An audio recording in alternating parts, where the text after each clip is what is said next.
Soon ka pa black.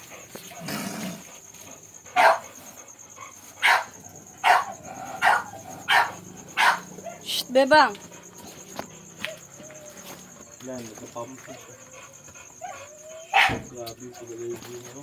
Grabe, tama sa kanya bro. Yung sa aso na nag-ano. Yung sa taga-Tantangan. Oo, ano ko lang talaga, gitawagin, bilang ko ba, ano ito ko? Sip, ano yung langga? Next guard. Next guard. Yung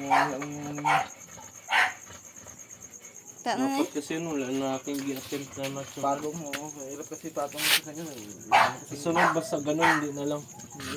Ano mo lang ito bro, ang gawin mo lang dito, ligo lang ito siya ng 2 times a week.